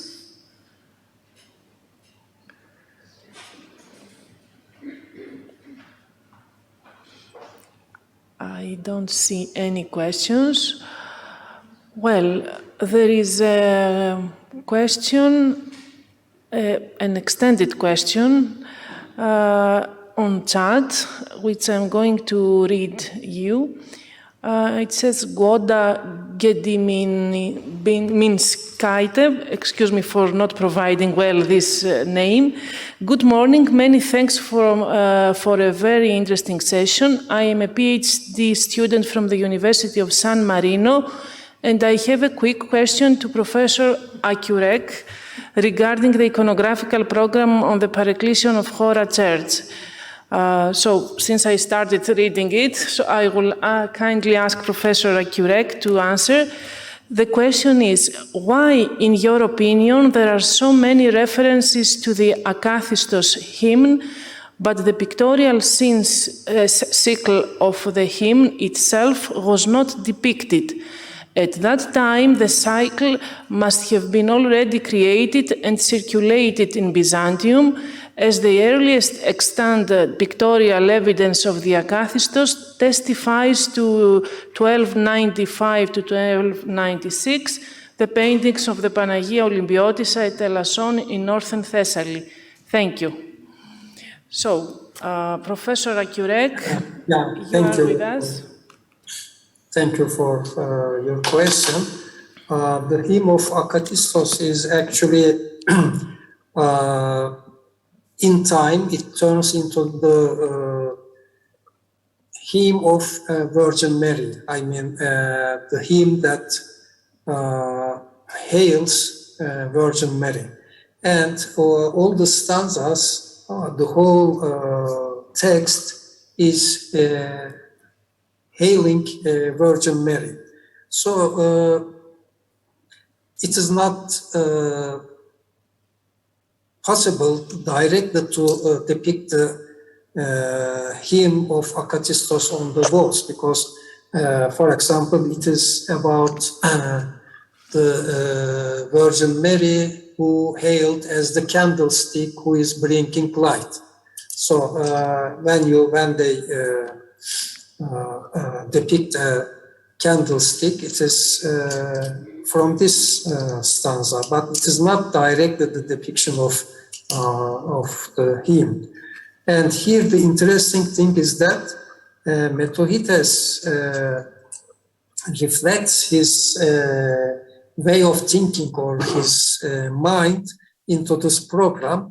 So he includes the hymn into the Old Testament cycle. In the hymn, there are references to not to the Old Testament cycle, but to Virgin Mary as the material or container containing uncontainable.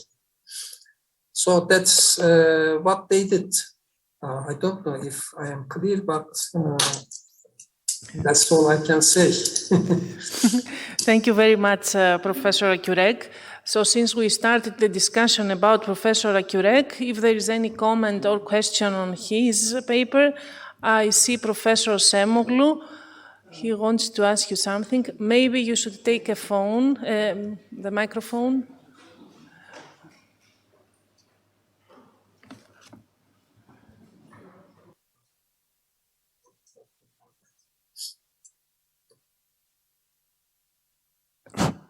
Thank you. Thank you very much, Professor AKYÜREK, for your stimulating paper. I'm wondering about the emphasis on this, to the city of Constantinople through the selection of the images focused from the prefigurations of the Old Testament. And I'm wondering if the implication, finally, of the emperor is much more stronger than we think about that. This is my question. Yeah, the first part, reference to the security of Constantinople is through the hymn of Akatistos, because we know that it was sang through, during the commemoration of failed attacks to the city. So as far as I know, the Akatistos hymn was chanted for this reason. I mean, for the redemption or security of Constantinople after every unsuccessful attacks. But it is not the only thing, because the Akatistos hymn, the main theme of the hymn is hailing Virgin Mary, and she is the supreme intercessor. Then it was chanted also during for the commemoration of the deceased people. So in the Parecclesion, actually under the dome of the West Bay, we know that the ceremonies for the deceased were held, and we know from the inscription of southwest and on the southwest pendentive, Saint Joseph the Iconographer, that this hymn of Akatistos was being chanted also in that bay in the Parecclesion, both maybe to commemorate the deceased people and for the maybe security of the city, because it is not by chance that the hymnographer Saint Joseph is just near the unconquered city by Isaiah, which is adjacent to this scene. Application of the emperor, I didn't get the second part of your question, but this one. Application. You said application of the emperor. Yes, but, because of the emphasis to the city of Constantinople. This is my question. If we can see more than the implication of Metochitis, the direct implication of the emperor Andronicus in the iconographic program of the prefigurations. Yes, okay, but I think because this burial chapel, there is no reason to depict the emperor in that, to include the image of emperor in this painting program. That's what I am thinking, but if you have some other idea about why the emperor is not included, I will be happy to hear it. Thank you. Yes. Thank you. So if anybody has such an idea, please, you can offer this idea to all of us. Is there any other question regarding Professor AKYÜREK's paper? Since I don't see any such question, I will go back again. I suppose we don't have any question as well about Professor TANTSIS' paper. So we will proceed to the second paper delivered by Professor Robert Nelson on the tyranny of a name, the so-called Deesis at the Chora. Are there any questions regarding this paper?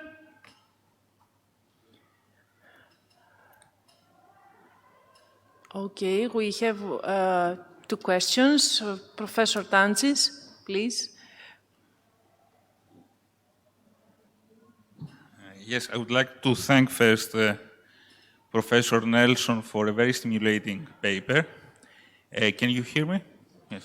Okay, thank you. We can hear you. Okay, and my question is this. I think that your argument about the explanation of the layout in the whole area concerning both the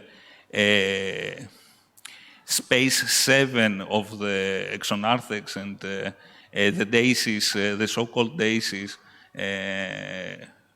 space in the exonarthex, has to do with attributing the south entrance as the entrance of the laity.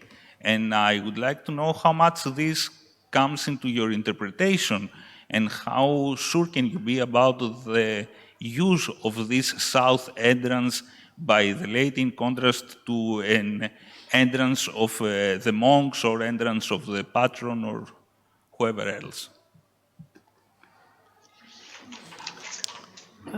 Is Professor Nelson with us? Yes, I am. Yes, yes.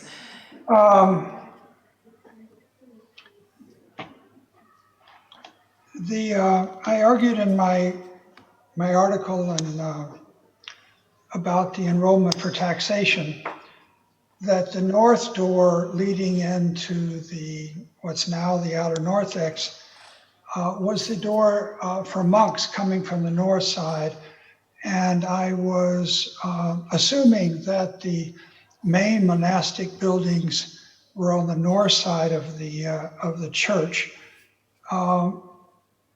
What we do know is that going out the south door will take you over to the Messe, the main street of Constantinople.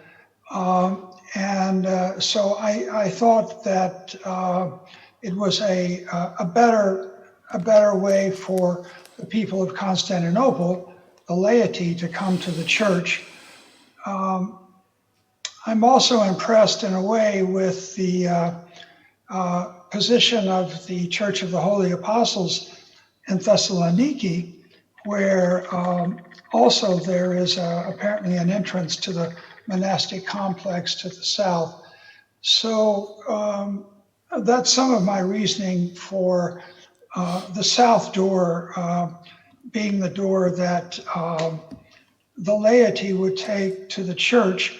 One thing that I didn't point out in my paper, because I was worried about going too long, was that we do have fragments of the mosaic that's over that south exterior door. So when you're leaving the church, what you see above the door is the mosaic of the Holy Family, Holy Family's flight to Egypt.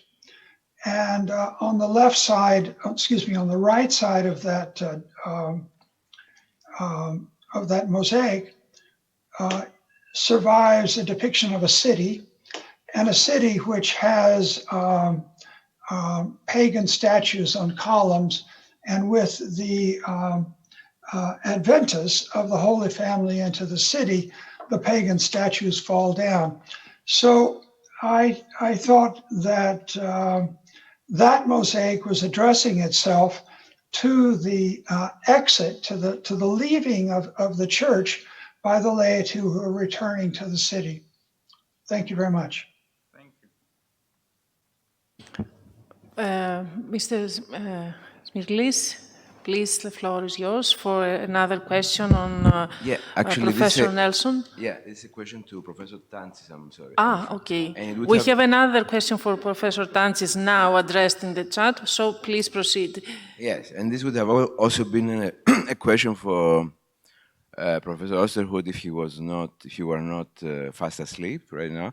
So the question is, I was struck by this multiplicity of entrances, corridors, rooms in the Chora, and I was wondering how exceptional or how is the Chora in this respect? I mean, you have other parallels in Constantinople, or in Thessaloniki, I don't know, in provincial settings.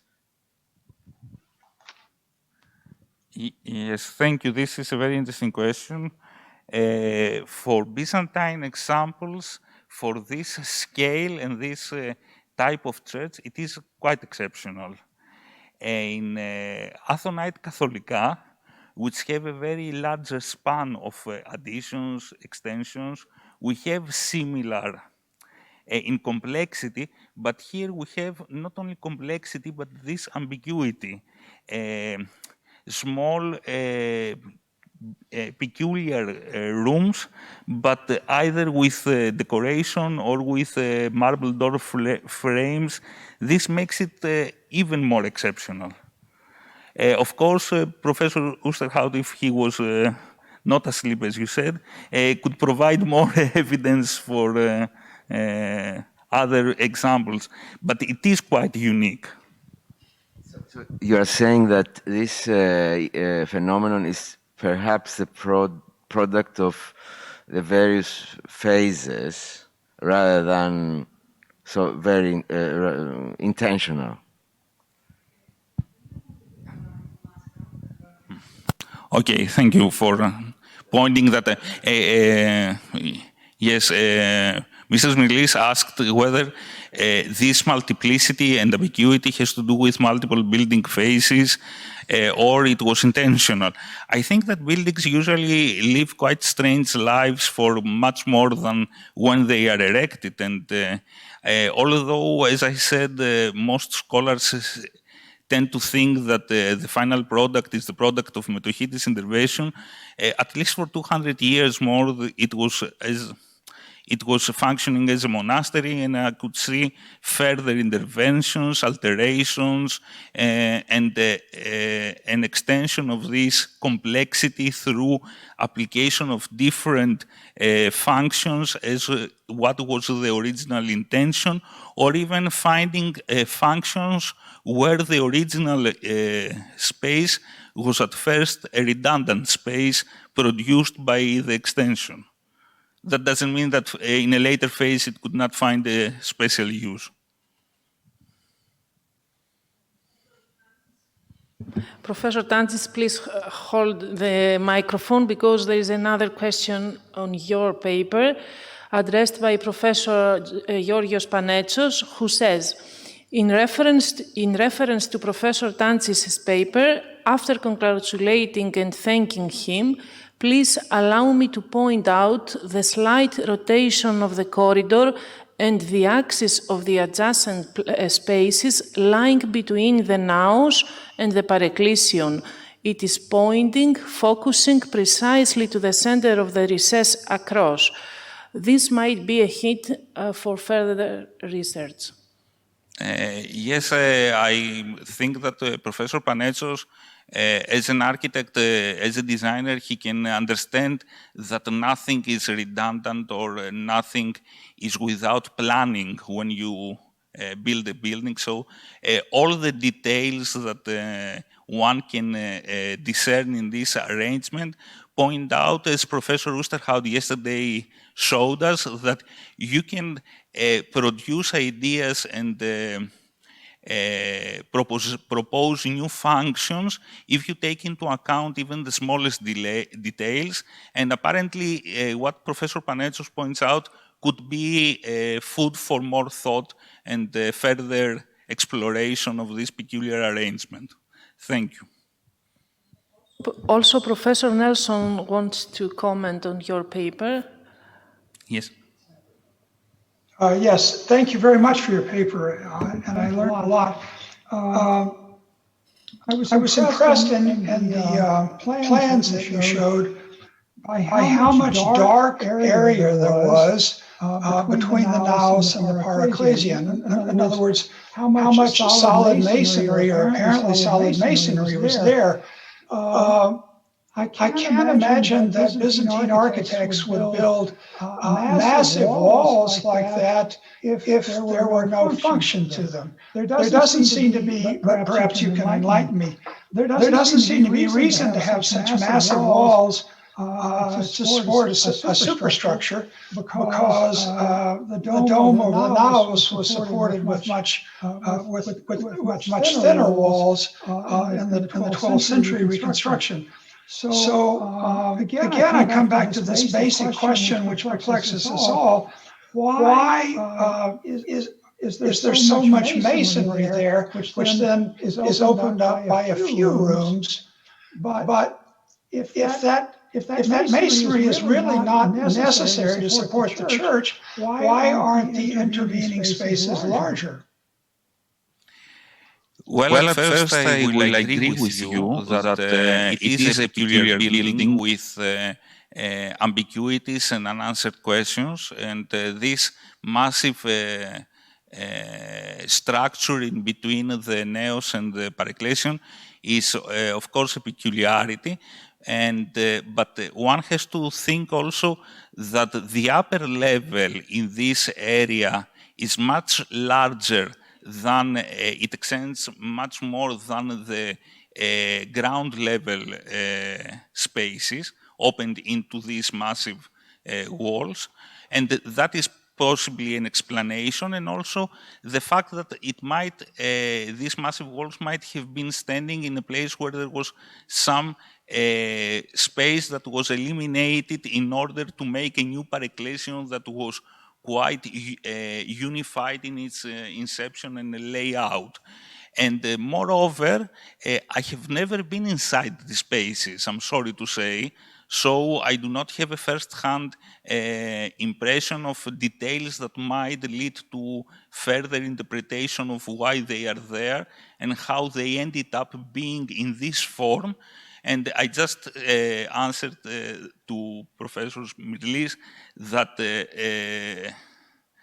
this is the thing. I think that there are more building phases, especially in this area, much more than what Metochitis left.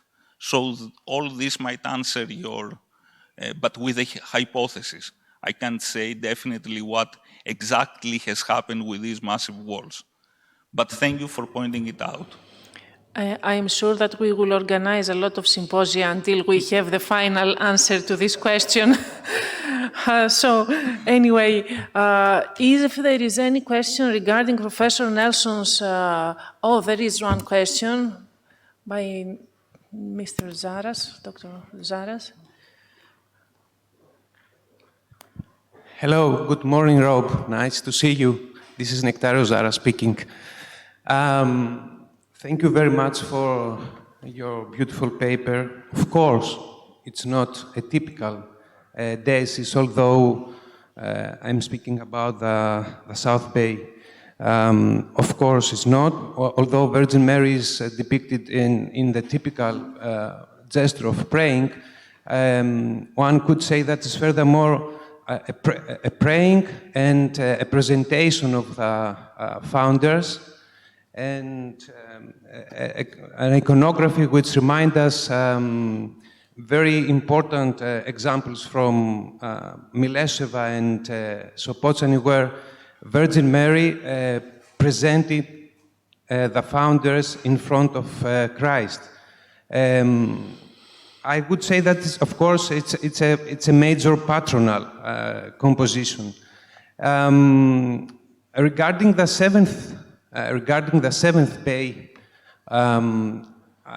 based on the fragments of the mosaics, I think that the cycle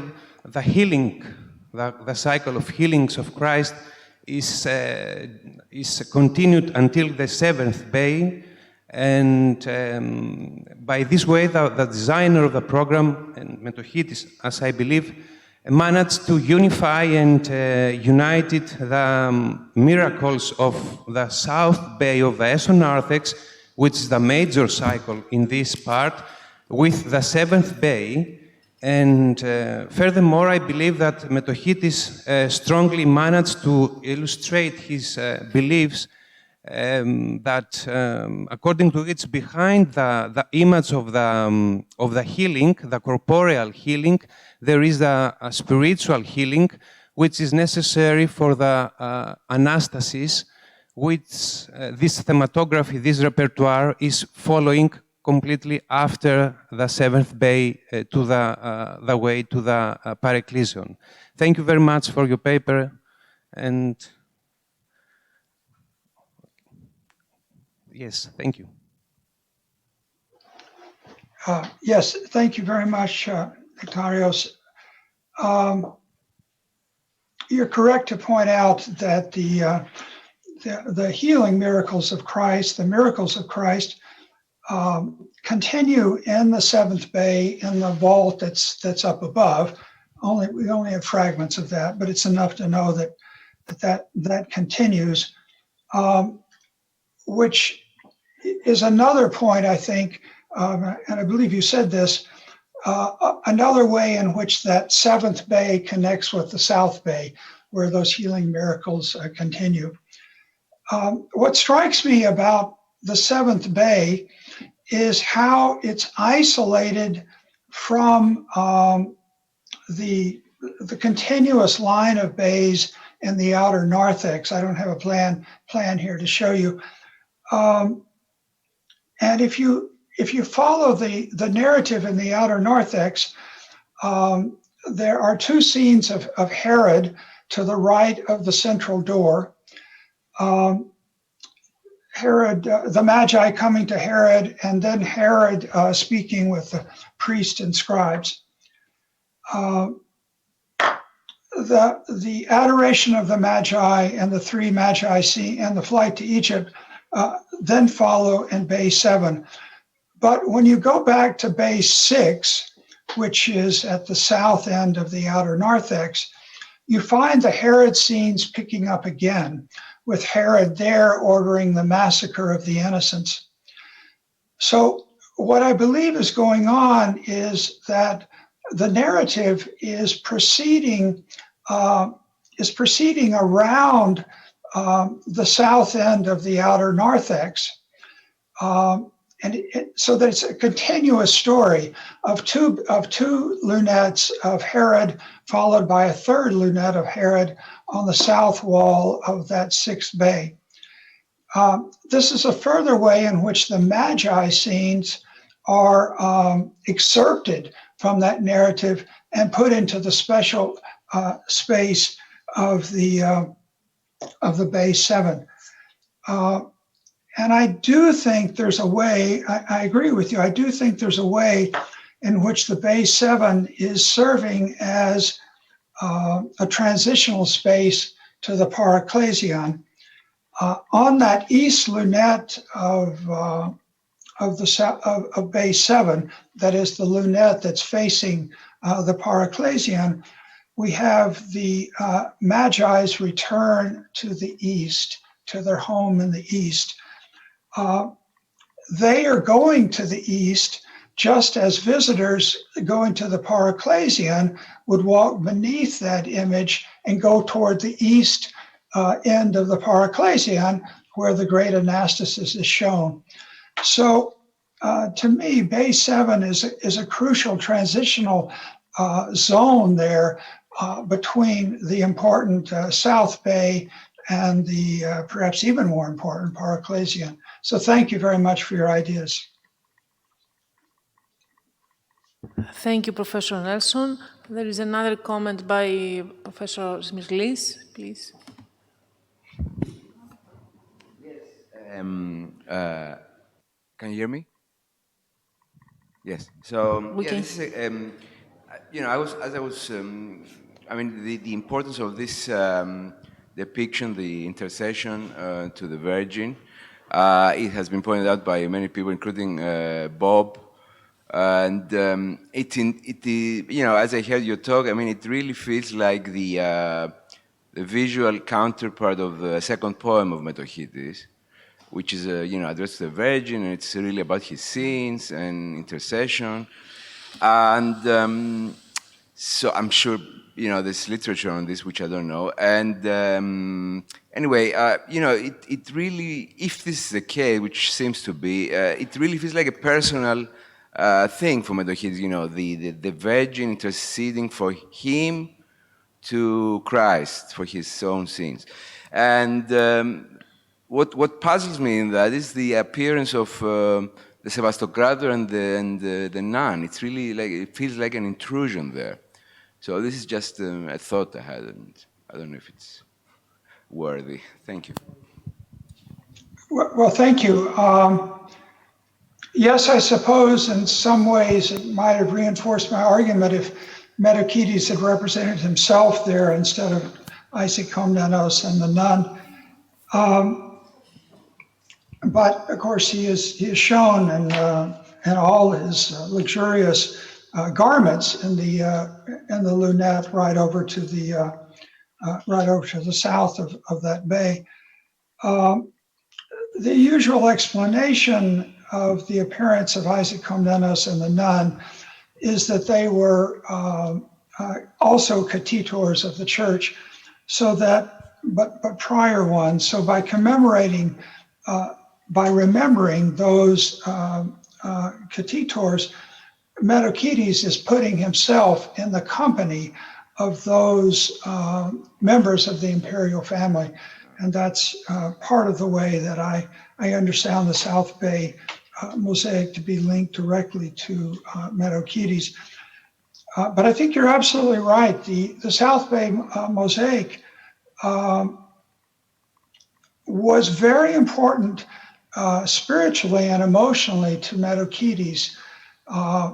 And it's the place where, as soon as he enters the church proper, he goes to pray before Mary and Jesus, or to pray to Mary in hopes that she will intercede for him.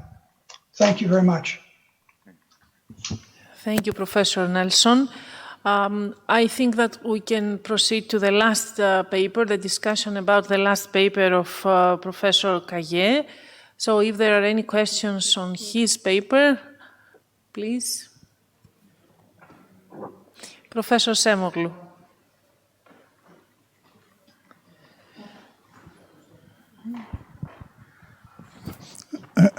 Vraiment, un grand merci pour cette communication qui nous a éclairé beaucoup sur la direction ou redirection de,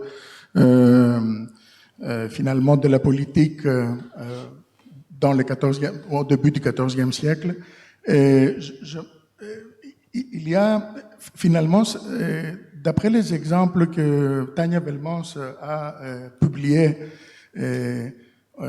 pour les églises géorgiennes, elle a conclu que cette escorte de la Vierge avec le Christ par les princes des apôtres, c'est-à-dire par Saint-Pierre et Paul, est finalement une tradition constantinopolitaine.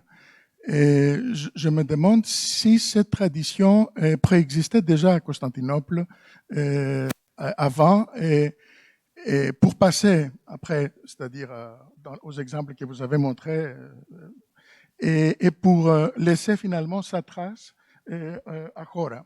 C'est très intéressant votre votre remarque. Je vous remercie.